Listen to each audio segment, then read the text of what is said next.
1984, by George Orwell. Part 1. Chapter 1. It was a bright, cold day in April, and the clocks were striking 13.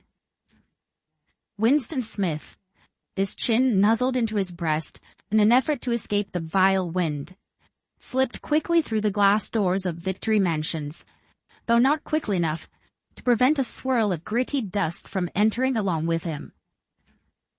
The hallway smelt of boiled cabbage and old rag mats. At one end of it, a colored poster, too large for indoor display, had been tacked to the wall.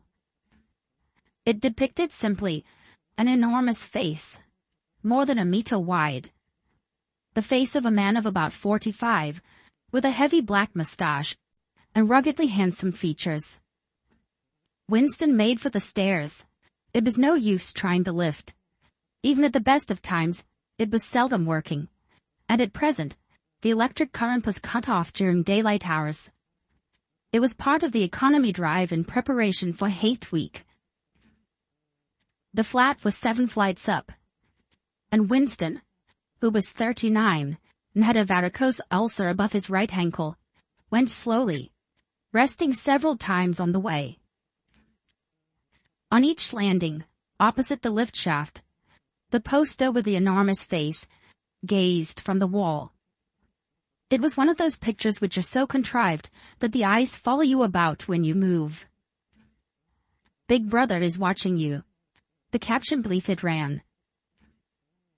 Inside the flat, a fruity voice was reading out a list of figures which had something to do with the production of pig iron. The voice came from an oblong metal plaque, like a dulled mirror, which formed part of the surface on the right-hand wall. Winston turned a switch, and the voice sank somewhat, though the words were still distinguishable. The instrument, the telescreen it was called, could be dimmed, but there was no way of shutting it off completely. You moved over to the window. A smallish, frail figure, the meagerness of his body merely emphasized by the blue overalls which were the uniform of the party. His hair was very fair, his face naturally sanguine, his skin roughened by coarse soap and blunt razor blades and the cold of the winter that had just ended. Outside, even through the shut window pane, the world looked cold. Down in the street, little eddies of wind were whirling dust and torn paper into spirals, and though the sun was shining and the sky a harsh blue, there seemed to be no color in anything, except the posters that were plastered everywhere. The black mustachioed face gazed down from every commanding corner. There was one on the house front immediately opposite. "Big Brother is watching you," the caption said, while the dark eyes looked deep into Winston's own. Down at street level, another poster, torn at one corner, flapped fitfully in the wind, alternately covering and uncovering the single word, "Ingsoc." In the far distance, a helicopter skimmed down between the roofs, hovered for an instant like a blue bottle, and darted away again with a curving flight. It was the police patrol, snooping into people's windows. The patrols did not matter, however. Only the Thorpe police mattered. Behind Winston's back, the voice from the telescreen was still babbling away about pig iron and the overfulfillment of the 9th three-year plan. The telescreen received and transmitted simultaneously. Any sound that Winston made, above the level of a very low whisper, would be picked up by it. Moreover, so long as he remained within the field of vision which the metal plaque commanded, he could be seen as well as heard. There was, of course, no way of knowing whether you were being watched at any given moment. How often, or on what system the Thorpe police plugged in on any individual wire was guesswork. It was even conceivable that they watched everybody, all the time. But at any rate, They could plug in your wire whenever they wanted to. You had to live, did live, from habit that became instinct, in the assumption that every sound you made was overheard, and except in darkness, every movement scrutinized. Winston kept his back turned to the telescreen. It was safer, though as he well knew, even a back can be revealing. A kilometer away, the Ministry of Truth, his place of work, towered vast and white above the grimy landscape. This, he thought with a sort of vague distaste. This was London, chief city of Airstrip 1. Itself the third most populous of the provinces of Oceania. He tried to squeeze out some childhood memory that should tell him whether London had always been quite like this.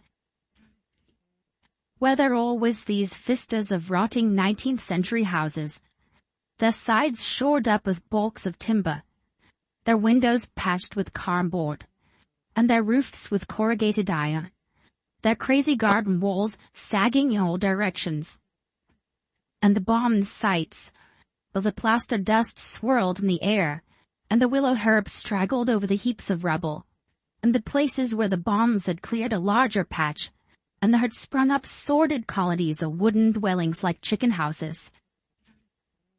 But it was no use. He could not remember.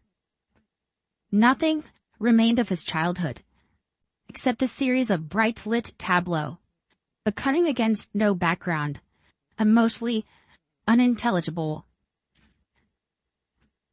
The Ministry of Truth, metre in Newspeak, was startlingly different from any other object in sight. It was an enormous pyramidal structure of glittering white concrete, soaring up, terrace after terrace, 300 meters into the air. For where Winston stood, it was just possible to read, picked out on its white face in elegant lettering, the three slogans of the party. War is peace. Freedom is slavery. Ignorance is strength. The Ministry of Truth contained, it was said, 3,000 rooms above ground level, and corresponding ramifications below. Scattered about London, there were just 3 other buildings of similar appearance and size.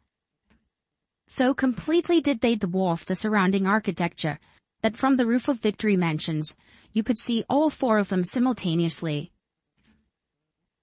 They were the homes of the 4 ministries between which the entire apparatus of government was divided. The Ministry of Truth, which concerned itself with news, entertainment, education, and the fine arts. The Ministry of Peace, which concerned itself with war. The Ministry of Love, which maintained law and order. And the Ministry of Plenty, which was responsible for economic affairs. Their names in Newspeak, Mini True, Mini Pax, Mini Love, and Mini Plenty. Footnote: Newspeak was the official language of Oceania. For an account of its structure and etymology, see Appendix. End footnote. The Ministry of Love was the really frightening one. There were no windows in it at all. Winston had never been inside the Ministry of Love, nor within half a kilometer of it. It was a place impossible to enter except on official business, and then only by penetrating through a maze of barbed wire entanglements, steel doors, and hidden machine gun nests. Even the streets, leading up to its outer barriers, were roamed by gorilla-faced guards in black uniforms, armed with jointed truncheons. Winston turned round abruptly. He'd set his features into the expression of quiet optimism which it was advisable to wear when facing the telescreen. He crossed the room into the tiny kitchen. By leaving the ministry at this time of day, he had sacrificed his lunch in the canteen, and he was aware that there was no food in the kitchen except a hunk of dark-colored bread, which had got to be saved for tomorrow's breakfast. He took down from the shelf a bottle of colorless liquid with a plain white label marked Victory Gin. Gave off a sickly, oily smell, as of Chinese rice spirit. Winston poured out nearly a teacupful, nerved himself for a shock, and gulped it down like a dose of medicine. Instantly his face turned scarlet, and the water ran out of his eyes. The stuff was like nitric acid, and moreover, in swallowing it, one had the sensation of being hit on the back of the head with a rubber club. The next moment, however, the burning in his belly died down, and the world began to look more cheerful. He took a cigarette from a crumpled packet marked of Victory cigarettes, and incautiously held it upright. Wet upon the tobacco, fell out onto the floor. With the next, he was more successful. He went back to the living room and sat down at a small table that stood to the left of the telescreen. From the table drawer, he took out a pen holder, a bottle of ink, and a thick, quarto-sized blank book with a red back and a marble cover. For some reason, the telescreen in the living room was in an unusual position. Instead of being placed, as was normal, in the end wall, where it could command the whole room, it was in the longer wall, opposite the window. To one side of it, there was a shallow alcove in which Winston was now sitting, and which, when the flats were built, had probably been intended to hold bookshelves. By sitting in the alcove and keeping well back, Winston was able to remain outside the range of the telescreen, so far as sight went. He could be heard, of course, but so long as he stayed in his present position, he could not be seen. It was partly the unusual geography of the room that had suggested to him the thing that he was now about to do. But it had also been suggested by the book that he had just taken out of the drawer. It was a peculiarly beautiful book. Its smooth, creamy paper, a little yellowed by age, was of a kind that had not been manufactured for at least 40 years past. He could guess, however, that the book was much older than that.